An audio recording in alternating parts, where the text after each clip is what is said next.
केवड़िया ऐसी जगह है जहाँ पर इतिहास भी है और आधुनिकता भी। और इस संबंध में इस पूरे क्षेत्र से प्रभावित राजा बाबू की एक फिल्म है जो कि हमारे मंदिरों की पूरी एक तरह से संरचना बताती है।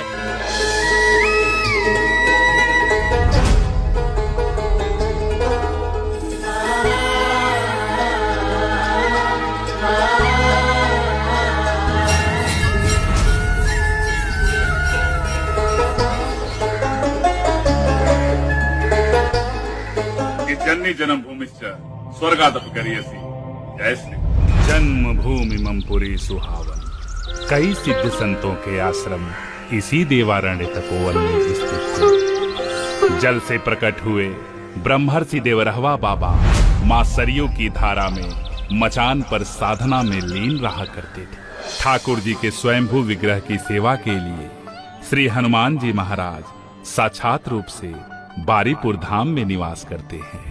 वन देवी काली माई के रूप में विराजमान है।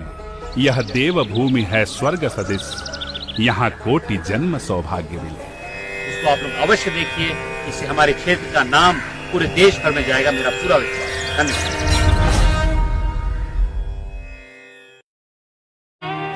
बेटी के घर को मायका कहा जाता है, लेकिन क्षमा करना मेरी माताओं, जो मायका बेटी का होता है ना, वो मां से नहीं होता।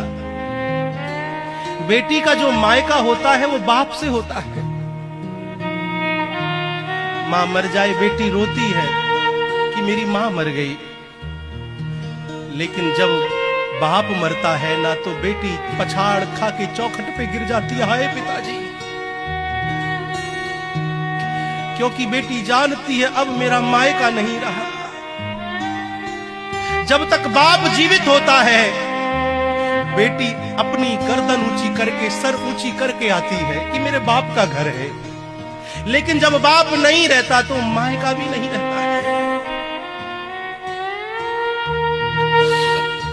हारा थका पिता काम धंधे से जब लौट करके आता है, 4 बेटे होंगे ना तो शायद ही कोई ऐसा संस्कारी बेटा हो जो जल की पूछ ले, और ना भी पूछे।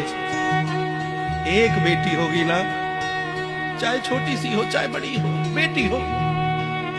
सो भी गई होगी तो चारपाई को छोड़ेगी, उठेगी, जल का पात्र लेगी, रात्रि को आएगी, लो पिताजी जल पी लो। थोड़ा लड़ेगी भी, जब देखो जब काम धंधा करते रहे तो थोड़ा बहुत आराम भी कर लिया करो, थक गए होंगे आप।